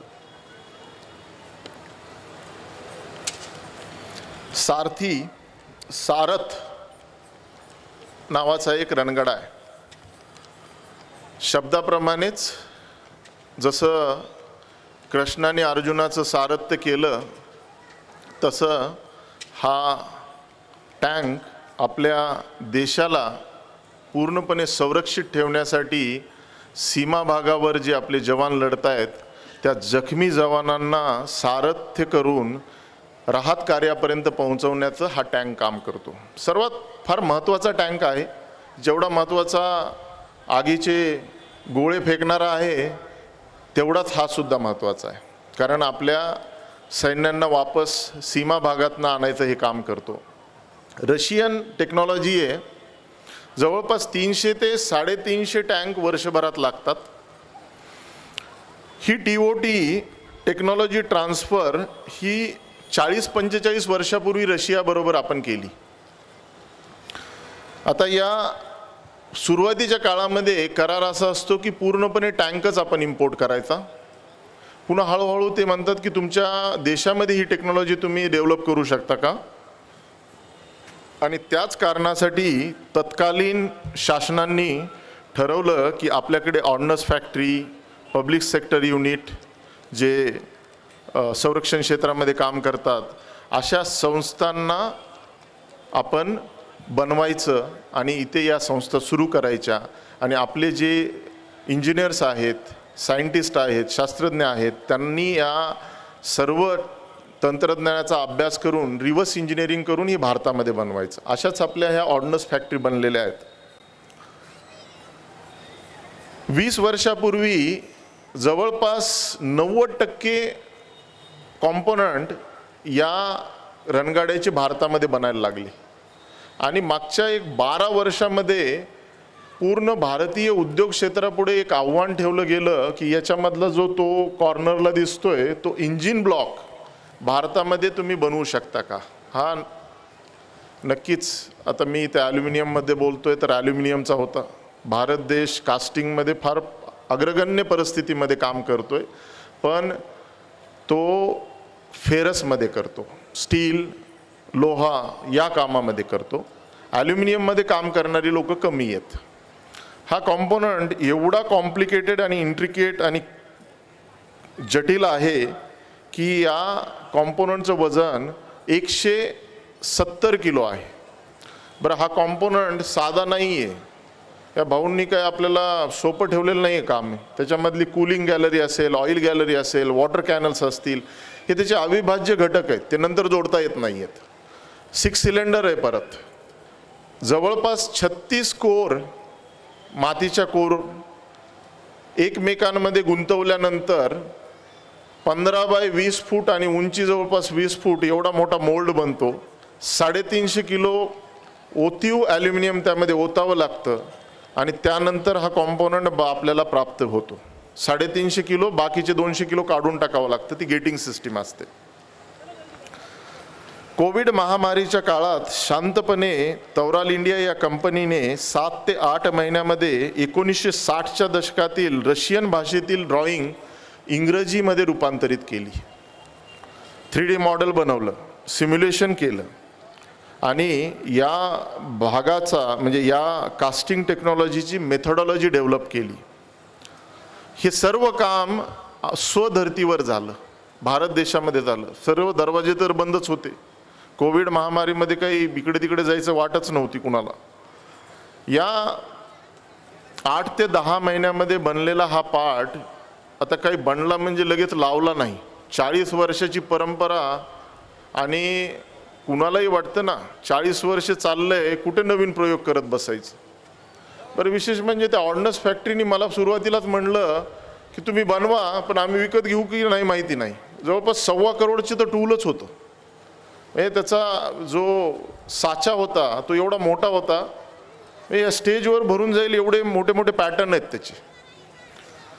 तर इथे पहिला कॉम्पोनंट पाठवल्यानंतर इंजिन फॅक्टरी आवडी चेन्नईमध्ये आहे. त्यांनी त्यांचे मशिनिंग केलं, लीक टेस्टिंग, इंड्युरन्स टेस्ट, अनेक 10 चाचण्या केल्या आणि आम्हाला सांगितलं की हे जमत नाही. जसं मागच्या 15 कंपन्या येऊन गेल्या 12 वर्षामध्ये तसेच तुम्ही पण दिसताय. आम्ही म्हणलं अडचण काय आहे ते बघूया. रशियन ड्रॉइंगचं परत अभ्यास केला. रशियन लोकांनी ज्या तडजोडी केल्या होत्या त्या आम्ही केल्या नव्हत्या. त्या तडजोडी आम्हाला कराव्या लागल्या आणि 2 अयशस्वी चाचण्यांनंतर 3ऱ्या ट्रायलमध्ये उड गए हम. तिथेच प्रवास संपला नव्हता.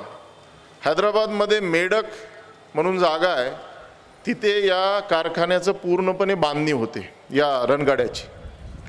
तिथे हा 500 किलोमीटर त्यांनी फील्ड ट्रायलवर फिरवला. कुठे लीक होतोय का, कुठे फुटतोय का, काय होतंय का.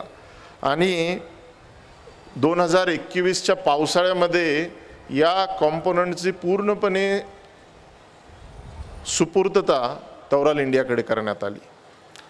बरं, या घडामोडी एवढ्या सोप्या नव्हत्या आणि एवढ्या लहान नव्हत्या. त्या तिथल्या अधिकाऱ्यांचं सुद्धा मनोधैर्य एवढं वाढलं की त्यांनी मला स्पेशली आमंत्रित केलं आणि ह्या सारथी टँकचं सारथ्य करायला लावलं. म्हणजे ज्या टँकवर नॉर्मली मोठे मोठे अधिकारी आणि हे बसतात, मला फक्त एक माझा कॉम्पोनंट लागल्यामुळे त्यांना एवढा आनंद झाला की त्यांनी मला एक 5 किलोमीटरची चक्कर मारली त्या याच्यावर.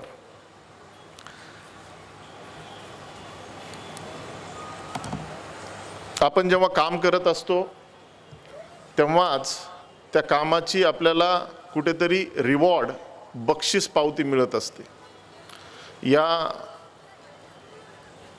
इतिहास लक्षात ठेवील अशा ऐतिहासिक कामाबद्दल भारताचे संरक्षण मंत्री श्री राजनाथ सिंग यांच्या हस्ते special jury award import substitution या पुरस्काराने आम्हाला मानांकित करण्यात आलं. SIDM society of Indian defence manufacturing या संस्थेच्या प्लॅटफॉर्मवर हा अवॉर्ड देण्यात आला. ही संस्था भारतीय संरक्षण क्षेत्रातील उत्पादन वाढवण्यासाठी मागच्या 5 वर्षापूर्वी प्रस्थापित करण्यात आली. याच्यामध्ये काम करणारी लोक काही कुठले अधिकारी किंवा हे नाही आहेत, उद्योग क्षेत्रातलीच लोक आहेत. बाबा कल्याणी होते अध्यक्षतेचे, जसं की L&T डिफेन्समधले जयंत पाटील होते. अशी बरीचशी मंडळी ही जी उद्योगामध्ये आहेत तेच याचं नेतृत्व करतात आणि आपल्या स्वदेशी संरक्षण क्षेत्रातल्या उत्पादनांना प्रोत्साहन देतात. अशी बऱ्याच वेगवेगळ्या प्लॅटफॉर्मवर बरेचसे वेगवेगळे पुरस्कार मिळालेले आहेत. आणि आता शेवटचा प्रश्न म्हणजे हे सर्व कसं शक्य झालं.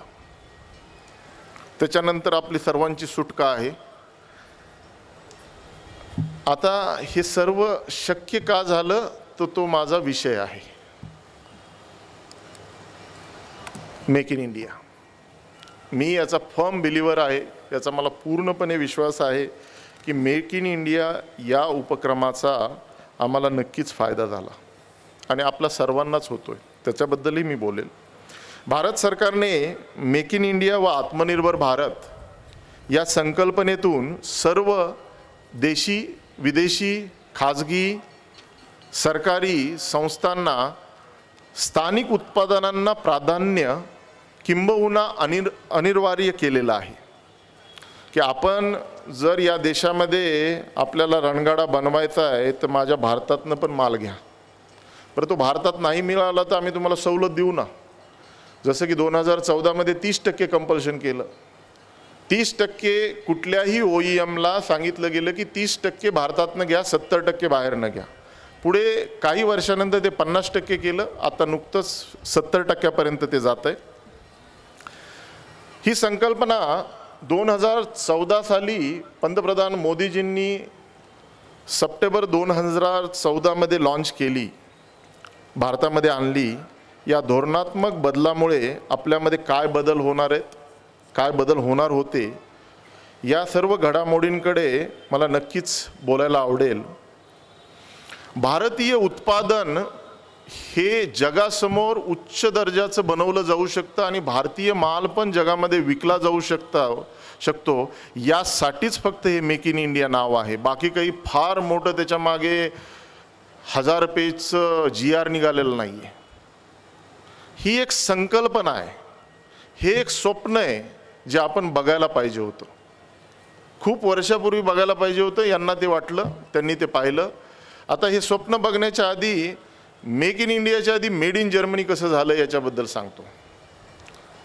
पहिल्या आणि दुसऱ्या महायुद्धाच्या काळात परस्पर संबंध जर्मनी आणि इंग्लंड या देशांमध्ये बिघडायला लागले, दुश्मनासारखे वागायला लागले. इंग्रज नक्कीच हुशार होते, म्हणूनच एवढ्या राज्यांवर राज्य केलं, एवढ्या देशांवर राज्य केलं. इंग्रजांनी लगेच चिठ्ठ्या लावून टाकल्या, मेड इन जर्मनी या प्रोडक्टला तुम्ही बहिष्कार टाका आणि ज्या आपल्या दुकानांमध्ये मेड इन जर्मनीवाले प्रोडक्ट आहेत त्याच्या खाली चिठ्ठ्या लिहा की हे मेड इन जर्मनी. स्वाभाविकच आहे, उपभोक्ता ग्राहक जो असतो तो जिथे नाही म्हणेल तिथेच जातो. काहीतरी विशेष असेल ना. बरं, विशेष म्हणजे नको म्हणल्यानंतर त्याच्या किमती 10 पटीने कमी झाल्या असतील. या किमती कमी होऊ लागल्या आणि लोक हा माल उचलू लागले.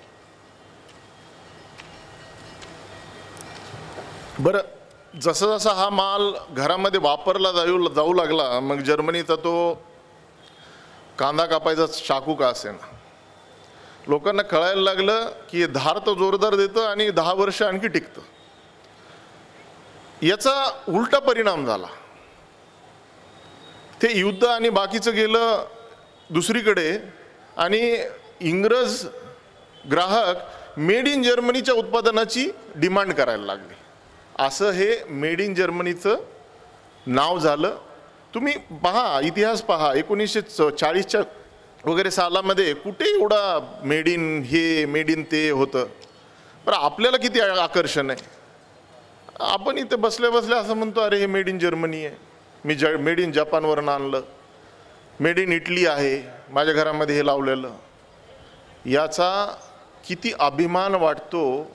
मग इंडिया कुठे चाललाय, 50 कोटी लोक जातील कुठे, काम तरी कुठं करतील. आपण सर्वांनी जर मेड इन इटलीलाच म्हणलं की हे चांगलं आहे, तर त्या अनुषंगाने ही संकल्पना आणि हे स्वप्न बघितलं गेलं की मेक इन इंडिया सारखी सुद्धा कन्सेप्ट असू शकते.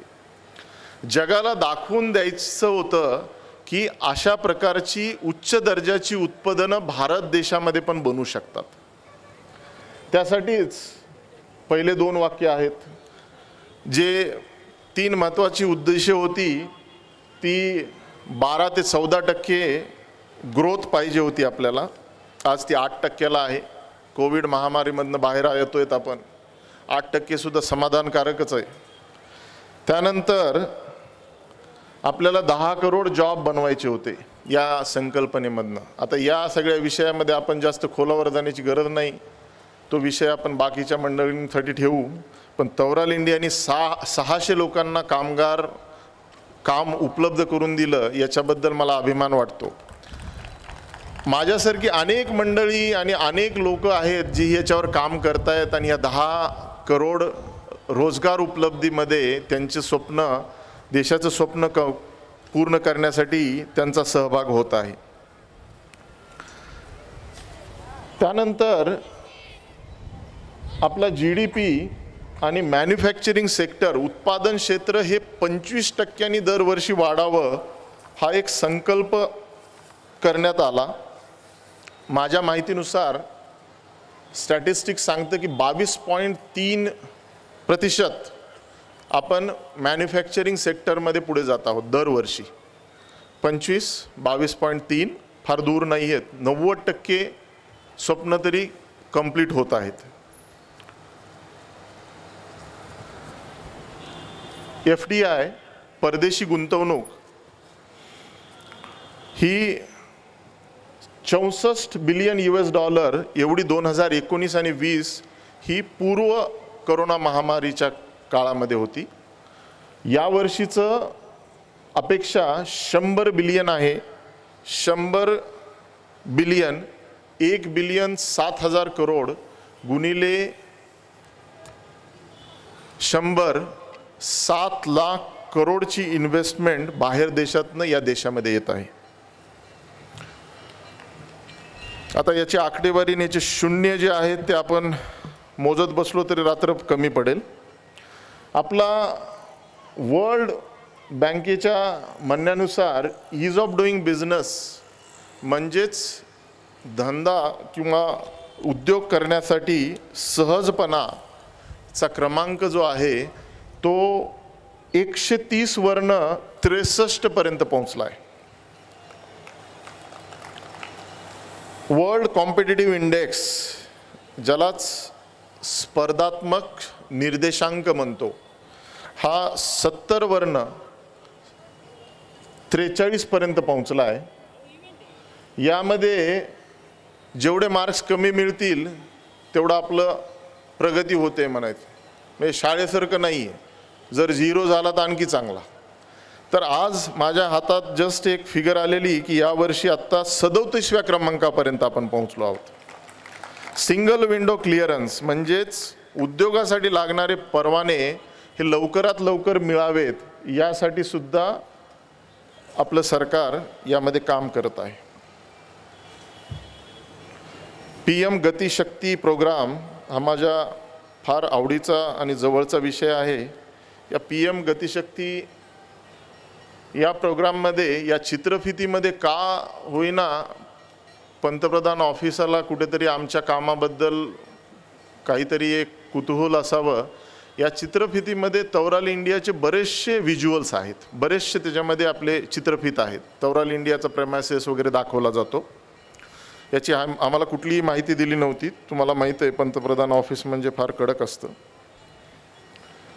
PM गतिशक्ती हा एक विषय याच्या उद्देशाने काढला गेला होता की मूलभूत पायाभूत सुविधा जसं की रस्ते, महामार्ग, आरोग्य आणि शिक्षा, वीज पुरवठा व संरक्षण या सर्व क्षेत्रांमध्ये आपण गती कशी घेऊ शकू यासाठी काढलेला हा पंतप्रधानांचा महत्त्वाकांक्षी प्रोजेक्ट आहे. रस्ते व वाहतूक या विषयावर किंवा दळणवळणावर याबद्दल मी विशेष सांगू इच्छितो की हे दळणवळण किंवा रस्ते हे फक्त औद्योगिकरणासाठी नाही तर शेतीपूरक उद्योगासाठी सुद्धा बनवले जात आहेत. आज बऱ्याचशा ठिकाणी बोललं जातं की शेतीचं काय, तर शेती असेल, शेतीपूरक उद्योग असतील, महिला लघु उद्योग असतील किंवा आपण जे काही ह्याचे उत्पादनं घेतो शेतीतली ती सगळी पेरिशेबल असतात, लगेच खराब होतात. जर रस्ते, महामार्ग, रेल्वेचं जाळं वाढलं तर कुठलाही माल कुठपर्यंत पोहोचण्यासाठी काही जास्त वेळ लागणार नाही.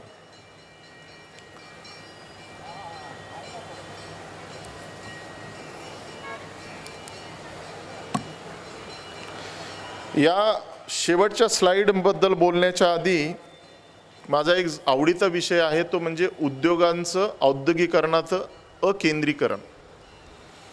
हा विषय इथे मला खास नमूद करावं वाटतं की 2020 जानेवारी या महिन्यामध्ये कोविड त्यावेळी आला नव्हता.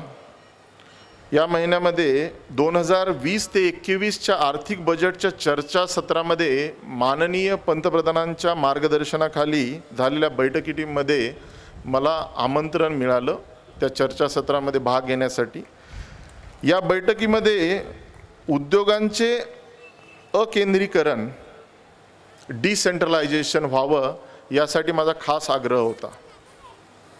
हा खास आग्रह यासाठी होता कारण जर्मनी आणि स्वित्झर्लंड या देशांमध्ये आपण सर्वजण रॅडो, रोलेक्स याबद्दल बोलतो, पण या उच्च दर्जाची आणि एक आंतरराष्ट्रीय दर्जाची उत्पादनं 1000 ते 1500 लोकसंख्या असलेल्या छोट्या खेड्यामध्ये बनवली जातात.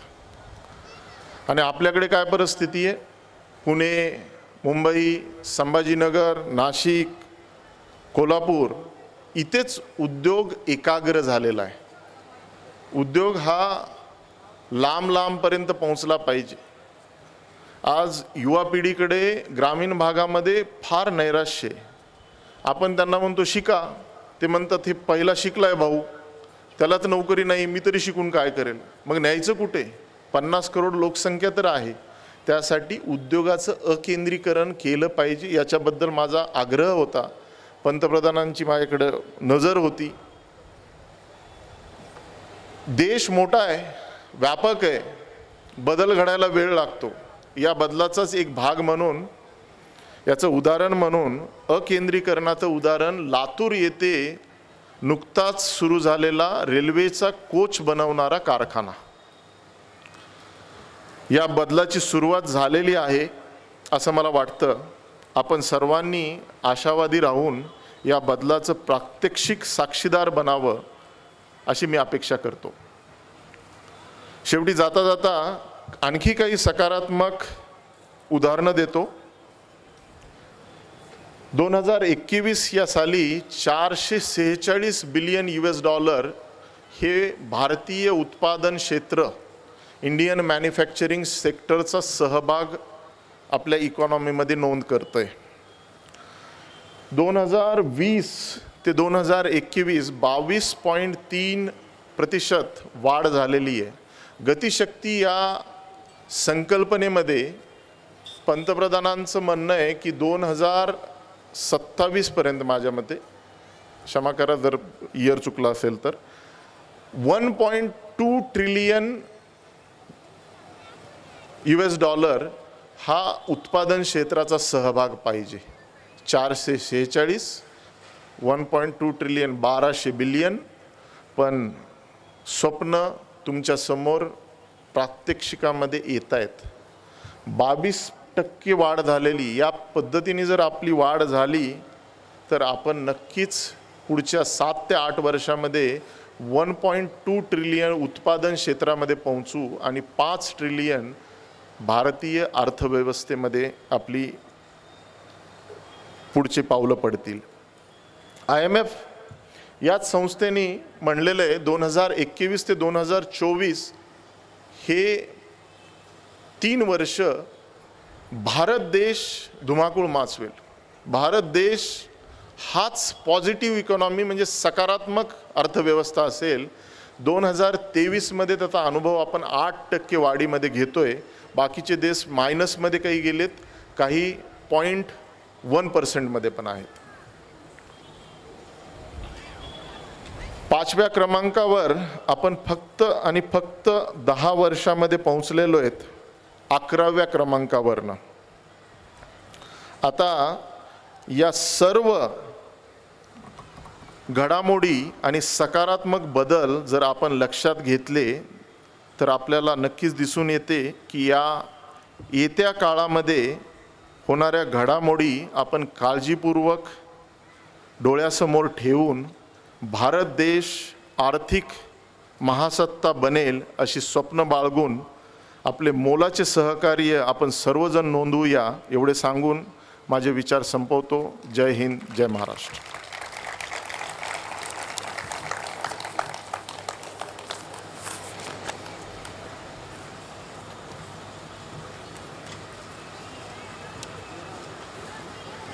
बरोबर 1 तास झाला.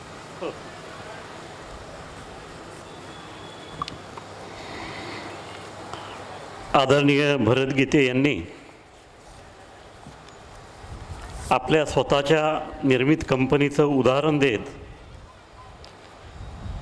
भारत देश मेक इन इंडिया आणि मेड इन इंडिया या क्षेत्रामध्ये कशा पद्धतीने प्रगती करतो आहे, त्याचबरोबर पायाभूत सुविधा क्षेत्रांची निर्मितीमुळे त्याच्या गतीमुळे भारत कसा विकासाच्या दिशेने वेगाने वाटचाल करतो आहे याचं सविस्तर विवेचन या ठिकाणी केलेलं आहे. मला वाटतं आपल्या देखील युवकांनी या त्यांच्या उदाहरणापासून प्रेरणा घेऊन आपापल्या क्षेत्रामध्ये आपण कसं उत्तम काम करू शकतो आणि पुढे जाऊ शकतो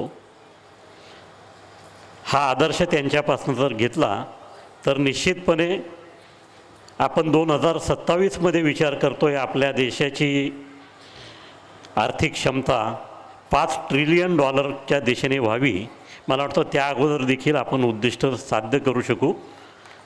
गरज आहे आपल्या युवकांनी निर्धार करण्याची.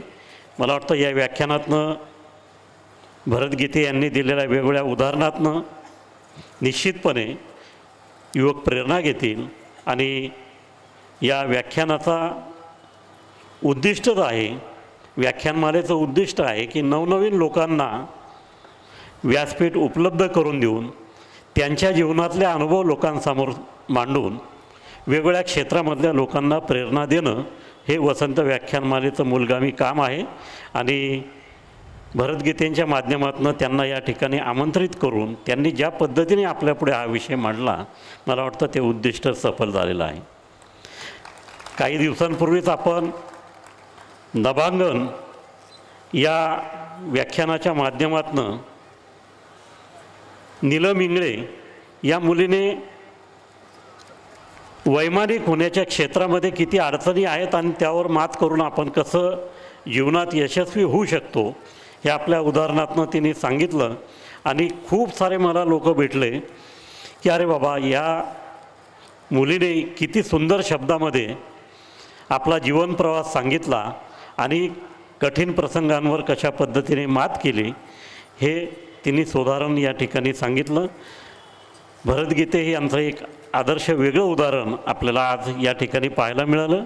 मी वसंत व्याख्यानमालेच्या वतीनं ते या ठिकाणी आले, आमच्या विनंतीला मान दिला आणि आपल्याशी संवाद साधल्याबद्दल त्यांचे मनपूर्वक अभिनंदन करतो, आभार मानतो आणि त्यांच्या पुढील वाटचालीला वसंत व्याख्यानमालेच्या वतीनं मनपूर्वक शुभेच्छा देतो. आजचं व्याख्यान ज्यांनी प्रायोजित केलं त्या सुलोचनाताई हिरे यांचेही आभार मानतो. आपल्यामध्ये कार्यकारी अभियंता पालवे साहेब, उदय सांगळे, उदय घुगे, अविनाश आव्हाड, अनेक गीतेसाहेबांची मित्रमंडळी या ठिकाणी आली, त्यांनाही धन्यवाद देतो.